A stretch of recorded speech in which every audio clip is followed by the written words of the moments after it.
Oiê! Meu nome é Patrícia Calderon, sou jornalista, estressadíssima, mas gente boa, tá? Ansiosa pra uns, paranoica pra outros. Esse aqui é o meu podcast, mas ele pode ser seu também. Decidi criar um canal pra gente falar sobre saúde mental sem noia, sem preconceito, sem tabu. Oi, tudo bem com vocês? Por aqui tá tudo ótimo, eu sou Patrícia Calderon e começa agora mais um Não Pira, hein? Respira, o teu programa semanal sobre saúde mental aqui na sua Jovem Pan News Fortaleza, 92,9. E hoje eu vou falar com a Mari de Oliveira, ela que é palestrante e analista de gestão de pessoas, de diversidade e inclusão.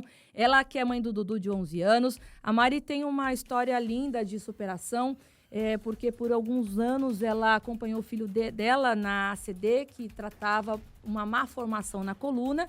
E tempos depois, ela também precisou desse trabalho dentro da ACD, porque a doença dela piorou, ela precisou amputar 2 pernas e os dedos das mãos. Mari, é um prazer te receber aqui. Obrigada, Patrícia. Obrigada pelo convite. Mari, eu queria entender como que fica essa questão na cabeça do amputado, né? Então, um dia tá tudo bem, aí você foi lá, dormiu, passou por uma cirurgia, acordou sem 2 pernas e sem praticamente todos os dedos, né? Rapidamente, eu queria que você contasse um pouquinho da tua história. A gente sabe que você teve uma infecção generalizada, e isso ocasionou a amputação, mas nem todos os casos de doença de Crohn, né, ocasiona isso. Então, rapidamente, eu queria que você explicasse para a gente. Eu tenho um diagnóstico de uma doença crônica, que é a doença de Crohn. A minha doença evoluiu tranquilamente por um tempo, eu convivo com ela há vários anos, mas chegou um momento da minha vida que essa doença fez com que o meu intestino tivesse um fechamento, né, um estreitamento, e eu precisei fazer uma cirurgia. As cirurgias são comuns até no diagnóstico da doença de Crohn, mas acontece que eu tive um problema, uma questão na minha cirurgia. Eu já apresentava um intestino comprometido, um intestino curto, com paredes muito finas, por conta, né, desse diagnóstico. A doença de Crohn já tinha judiado bastante do meu intestino. E nessa cirurgia, onde eu coloquei uma bolsa de colostomia, 3 meses após eu ter feito essa cirurgia, eu tive uma perfuração intestinal.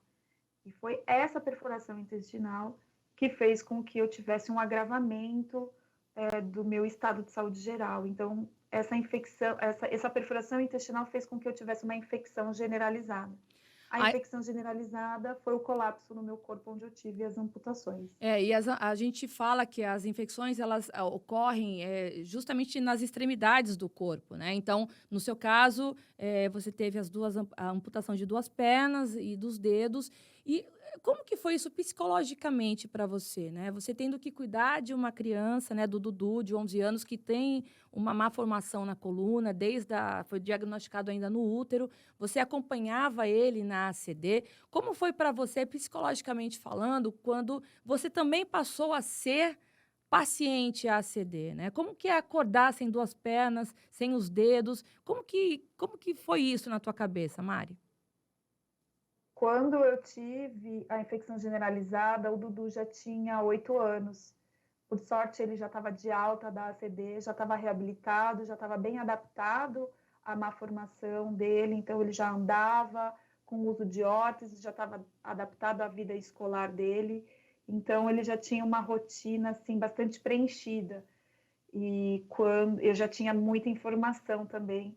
E quando eu tive a infecção generalizada e eu fiquei 3 meses dentro do hospital, se não fosse a rede de apoio, né, familiares, a própria escola, ia ser muito difícil. E, claro, o meu marido, né, se desdobrando, cuidando do Dudu, cuidando de mim no hospital, também, enfim, uma equipe aí foi formada.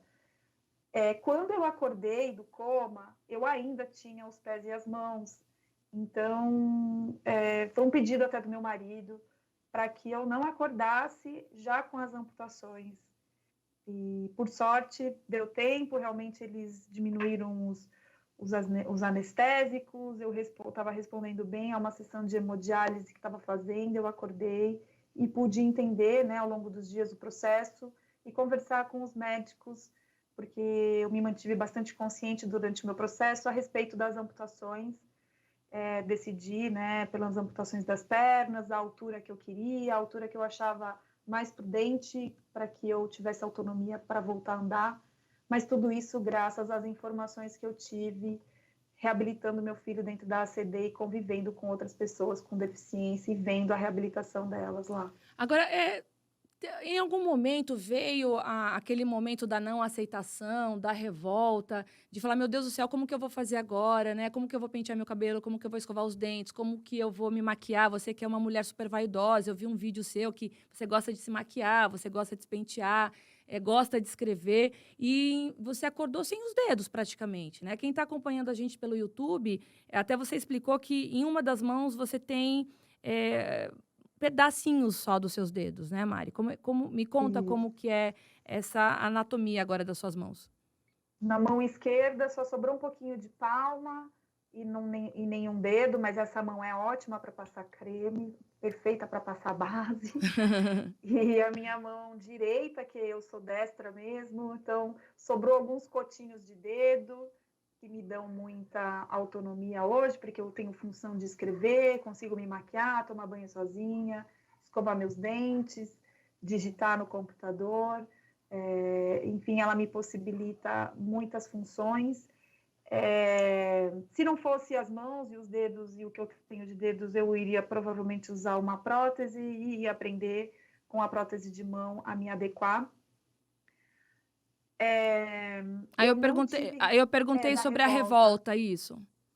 Eu não tive revolta, Patrícia, mas não é porque eu não tive revolta que eu não tenha consciência das dificuldades que eu tenho todo dia, entendeu?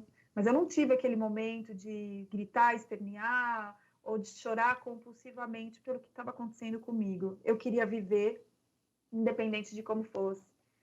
Mas eu tenho consciência, e por mais que hoje eu tenha muita autonomia, não me dê um Tupperware para abrir, porque eu não consigo. Então, eu tenho plena consciência daquilo que é difícil para mim, daquilo que eu não consigo fazer. E me chateio sim, viu? Queria conseguir fazer mais coisas. E você passa tanta felicidade pra gente, tanta tranquilidade, tanta autonomia, traz paz. Eu tô te entrevistando, tô vendo aqui você na minha frente pelo vídeo, um sorriso no rosto, uma tranquilidade nas palavras e explicando muito bem. Tanto é que hoje você virou palestrante em relação a esse tema, né? Então, você tem autonomia para falar, inclusive sobre capacitismo, que rapidamente, quem está ouvindo a gente, significa a discriminação de pessoas com deficiência. Então, eu queria entender como que você resolveu essa situação, no caso de você ser uma amputada, né? Sem as duas pernas, você usa próteses, mas você passou por uma cirurgia, dormiu e acordou sem as pernas, né? Como que você lida com isso, nessa relação de passar para as outras pessoas que você superou e elas também podem superar? Por conta de uma escolha de como eu quero viver. Eu vou viver preocupada com o que os outros vão achar de mim, ou eu vou viver seguindo em frente dentro daquilo que eu acredito que é bom para mim, né? E isso não quer dizer que eu excluo as pessoas da minha vida, muito pelo contrário. Hoje eu tenho a participação e só estou onde estou hoje graças a pessoas. Mas a gente precisa se colocar sim. A gente precisa ter o papel de protagonismo dentro da nossa história.